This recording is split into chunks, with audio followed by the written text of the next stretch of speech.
Chers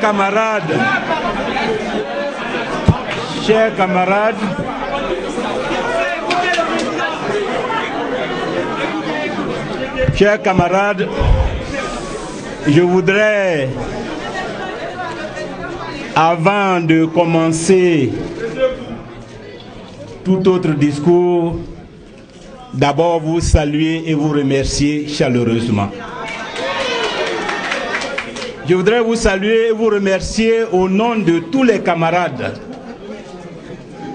détenus, exilés, et nous autres qui venons de bénéficier d'une décision de mise en liberté.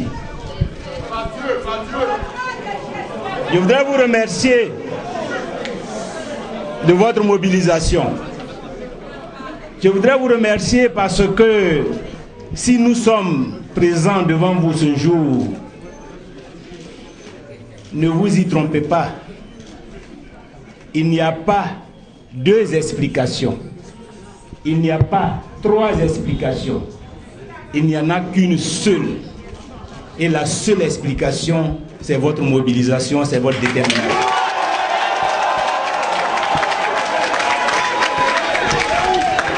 C'est votre mobilisation, c'est votre détermination, c'est votre résistance, c'est votre refus de la situation injuste qui est faite à la Côte d'Ivoire qui explique qu'aujourd'hui nous soyons devant vous. Qui explique que hier, Akembo et les autres camarades aient été libérés. Qui explique qu'avant-hier, Diabaté Bey et d'autres camarades ont pu bénéficier d'une mise en liberté. Et c'est cette mobilisation qui expliquera demain la normalisation en Côte d'Ivoire, la libération de tous nos camarades qui sont encore détenus, le retour d'exil de tous les camarades qui sont obligés de fuir leur propre pays et le retour parmi nous du président Laurent Gbagbo.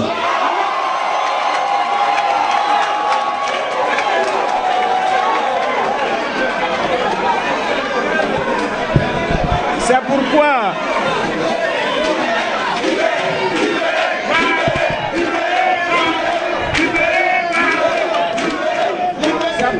je voudrais remercier très sincèrement, du plus profond de mon cœur, le camarade Miaka Ureto, président par intérim du parti.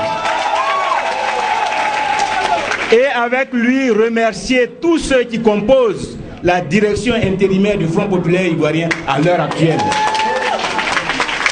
Remercier la camarade Marie-Odette Lorion qui anime le comité des femmes. Remercier le camarade Kwa Justin et Daïn Oscar.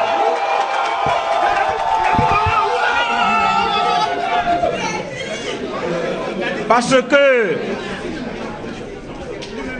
je ne sais pas si la rencontre d'aujourd'hui est un tournant dans l'histoire de la Côte d'Ivoire.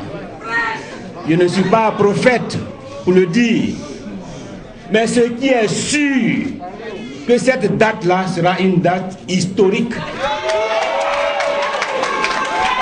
Parce que le projet initial, ce n'est pas que nous nous retrouvions ici. Le projet originel, ce n'est pas que le FPI existe en tant que parti politique.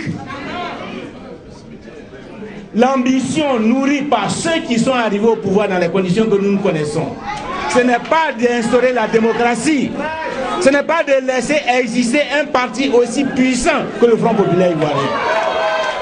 Oh, chers camarades,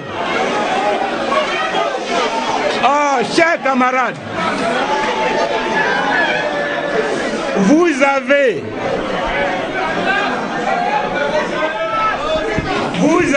déjoué tous les pronostics. Vous avez prouvé que le Front populaire ivoirien était increvable. Vous avez prouvé que le Front populaire ivoirien était un esprit. Vous avez prouvé que le peuple de Côte d'Ivoire n'a pas envie de faire marche arrière et que son parcours est résolu vers la démocratie, vers le progrès, vers les libertés. Et c'est parce que Et c'est parce que nos adversaires se sont rendus compte de cette réalité. Parce que nous avons imposé cette réalité que nous sommes ici aujourd'hui face à vous. Mais aujourd'hui est un jour de réjouissance. Un jour, je dirais, pour célébrer cette étape de notre lutte. C'est pourquoi il serait peut-être trop hasardeux d'aller plus loin.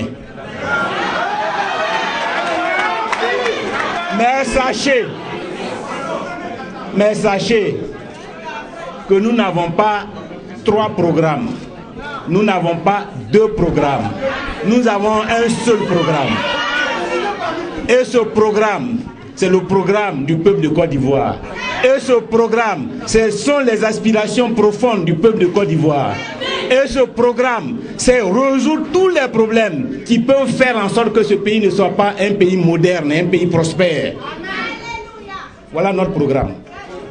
Nous sommes là donc pour redresser, comme le dit le doyen, le vieux Ménécré, politique tordue, nous sommes là pour redresser.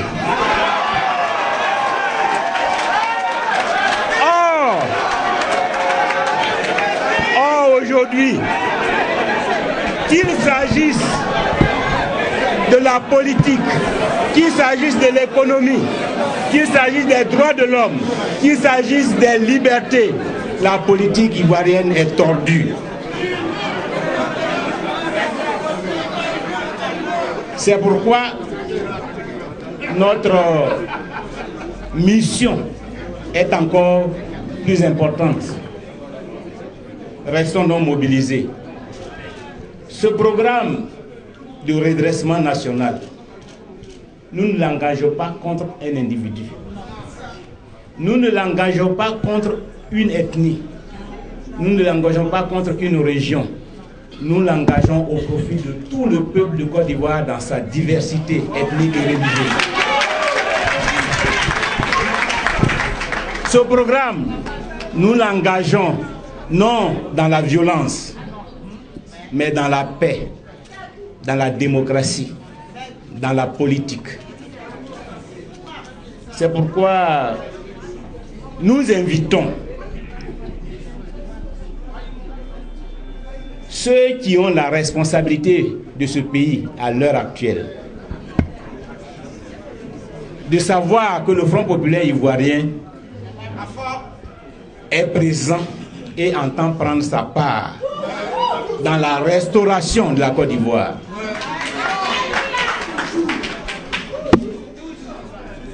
Nous ne voulons pas de palabres à qui que ce soit. Nous ne sommes pas des revanchards. Les souffrances que nous endurons, nous les endurons au nom de la Côte d'Ivoire. Et nous les portons fièrement comme des décorations. Parce qu'en définitive, personne ne nous a obligés à venir au secours de la Côte d'Ivoire. Et ce travail dans lequel nous nous sommes engagés, nous ne le faisons pas pour des intérêts matériels ou financiers. Nous voulons construire notre pays. Parce que ce ne sont pas les autres, les étrangers, les autres pays qui viendront construire la Côte d'Ivoire. C'est pourquoi nous sommes engagés dans la lutte. Et nous sommes prêts à prendre tous les risques pour que la Côte d'Ivoire avance. Merci donc, chers camarades.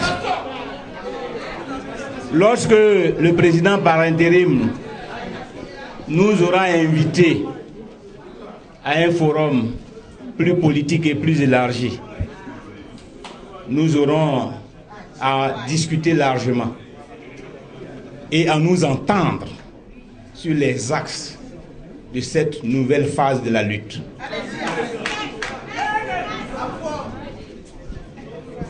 Le pouvoir en place doit savoir que le Front populaire ivoirien, parti d'opposition, est un partenaire dans la reconstruction de la Côte d'Ivoire. Il faut qu'ils nous comprennent comme tels. et qu'il ne cherche pas à détruire l'opposition. Parce que ce ne sera pas possible. La situation actuelle le prouve. Et ce ne serait pas dans l'intérêt du pays. Nous sommes donc ouverts et nous demandons le dialogue. Le dialogue politique franc et sincère. Parce que la Côte d'Ivoire souffre, les Ivoiriens souffrent. Ils aspirent à la paix, ils aspirent à la tranquillité, ils aspirent à la démocratie. C'est dans le dialogue que nous devons travailler à résoudre tous les problèmes afin que la Côte d'Ivoire avance. Merci beaucoup d'être venus. Merci de votre mobilisation. Restez déterminés. La lutte continue. Je vous remercie.